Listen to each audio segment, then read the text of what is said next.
అంటే ఈ అకౌంట్లో 25,000 ఉన్నాయి. సేవింగ్స్ చేసిన అమౌంట్ ఉంది. ఎఫ్డి చేసింది మొత్తం కలిపితే ఎంత అవుతుంది?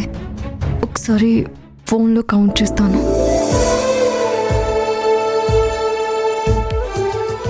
అమ్మో, అప్పటి నుండి గేమ్ ఆడుతూనే ఉన్నావా? లెక్కలు చూసుకోవడానికి ఫోన్ కావాలి, ఇవ్వు.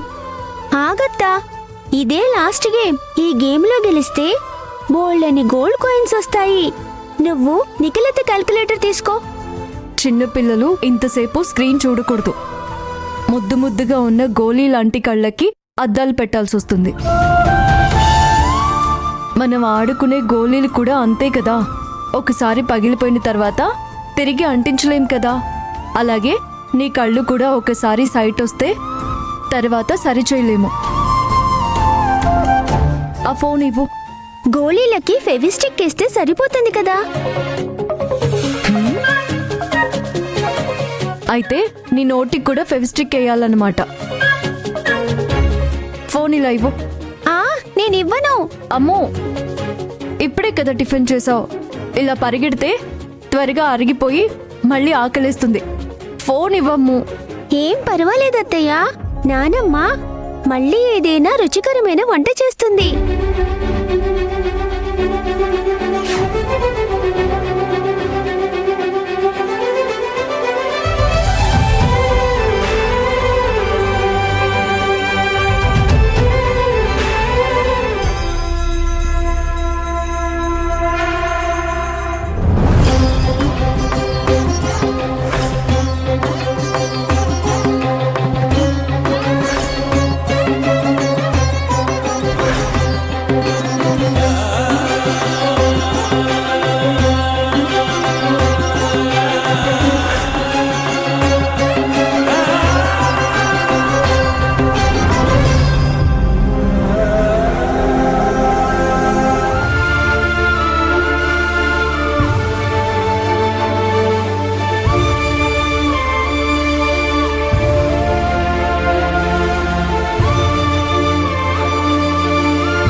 ఇప్పుడే బయలుదేరాడు.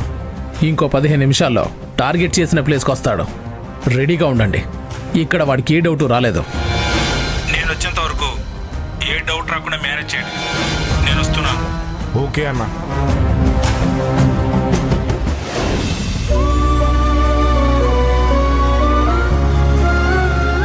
మరి లేకపోతే పొద్దున్నే ఎవరి కోసం కొత్తిల్లు చూస్తున్నావు?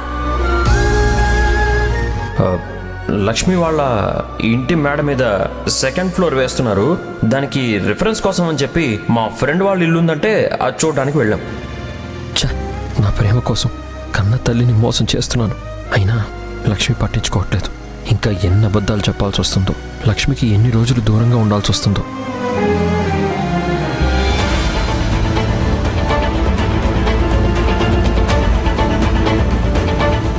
ఆలోచిస్తుంటే లక్ష్మి చెప్పేది కరెక్ట్ అనిపిస్తుంది.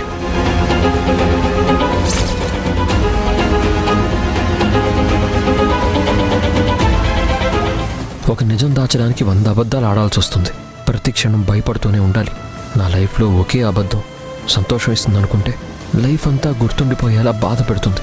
అబద్ధాలు చెప్తూ నిజం చెప్పడం మర్చిపోయాను. అబద్ధాలకి ఫుల్ స్టాప్ పెట్టాలి. ఈ నరకం భరించడం ఇంకా నా వల్ల కాదు.